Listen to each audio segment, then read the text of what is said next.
6-7 വർഷം മുമ്പ് ചെറുതായിട്ട് മഴച്ചാറ്റിൽ നനഞ്ഞു കഴിഞ്ഞാൽ പനി പിടിക്കും. അല്ലെങ്കിൽ ഇച്ചിരി തണുപ്പുള്ള സ്ഥലത്ത്, ഇപ്പോൾ പൊന്മുടി പോലുള്ള മൂന്നാർ പോലുള്ള സ്ഥലത്തൊക്കെ പോകുമ്പോൾ ചെവിയിൽ മറ്റേ തണുപ്പടിക്കാതിരിക്കാൻ വേണ്ടിയിട്ടുള്ള ഈ എന്തെങ്കിലുമൊക്കെ ക്യാപ്പൊക്കെ വച്ചില്ല എന്നുണ്ടെങ്കിൽ പനി പിടിക്കുമായിരുന്നു, വയ്യാതാവുമായിരുന്നു. പക്ഷെ ഇപ്പോൾ അങ്ങനെ ഒരു പ്രശ്നവുമില്ല. ഇതുപോലുള്ള മഴ, വെയിൽ തുടങ്ങിയിട്ടുള്ള ഈ പരിപാടികളൊന്നും ശരീരത്തെ ബാധിക്കുന്നേ ഇല്ല. അതൊരു വലിയൊരു കാര്യമാണ് കേട്ടോ. അപ്പം അതിൻ്റെ പ്രധാന കാരണം എൻ്റെ ശരീരത്തെ ഞാൻ പ്രിപ്പയർ ചെയ്ത് മാറ്റിയതിൻ്റെ ഒരു റിസൾട്ടാണ്. ഇപ്പോൾ എനിക്ക് തോന്നുന്നു വയറൊന്നും ഇല്ല കേട്ടോ.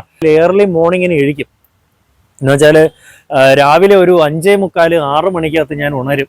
അതുപോലെ തന്നെ ഒരു പരമാവധി രാത്രി ഒരു 10 മണിക്ക് മുമ്പ് തന്നെ ഞാൻ ഉറങ്ങാൻ ശ്രമിക്കാറുണ്ട്. ഈ വെറും കാലുകൊണ്ട് ഞാൻ നമ്മുടെ താഴെ മുറ്റത്തൊക്കെ കുറേ ചെടികളൊക്കെ വെച്ചിട്ടുണ്ട്.